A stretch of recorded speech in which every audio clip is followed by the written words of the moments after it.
السلام علیکم، آپ دیکھ رہے ہیں زیرو پوائنٹ میڈیا چینل اور میں ہوں آپ کا میزبان ذیشان اکبر۔ آج میں آپ کو بھارت میں ایک ایسے واقعے کے بارے میں بتاؤں گا جو ایک انتہائی غیر معمولی اور دلچسپ واقعہ ہے۔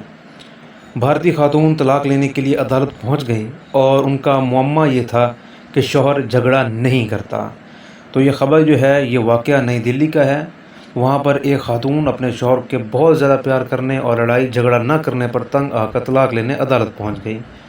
ایک رپورٹ کے مطابق بھارتی ریاست اتر پردیش میں خاتون شادی کے 18 ماہ بعد ہی اپنے شوہر کی حد سے زیادہ محبت کرنے اور لڑائی جھگڑا نہ کرنے پر تنگ آ کر طلاق لینے عدالت پہنچ گئی۔ خاتون نے عدالت میں موقف اپنایا کہ شوہر بہت زیادہ پیار کرنے والا ہے اور بالکل بھی جھگڑا نہیں کرتا، وہ کپڑے برتن دھوتا ہے، گھر کی صفائی بھی کر دیتا ہے۔ اگر مجھ سے بھی کوئی غلطی ہو جائے تو معاملہ بالکل بھی گرم نہیں ہوتا اور وہ بالکل بھی بحث نہیں کرتا اور فوری معاف کر دیتا ہے۔ خاتون نے اپنی درخواست میں مزید کہا کہ وہ چاہتی ہیں کہ شوہر لڑائی بھی کرے، لیکن ان کا شوہر ایسا کرنے کی نوبت ہی نہیں آنے دیتا۔ دوسری جانب خاتون کے شوہر کا کہنا تھا کہ وہ ہمیشہ اپنی بیوی کو خوش رکھنا چاہتا ہے۔ اہلیہ سے عدالت سے کیس واپس لینے کی درخواست بھی کی تھی۔ عدالت نے خاتون کی درخواست کو غیر عملی قرار دیتے ہوئے خارج کر دیا۔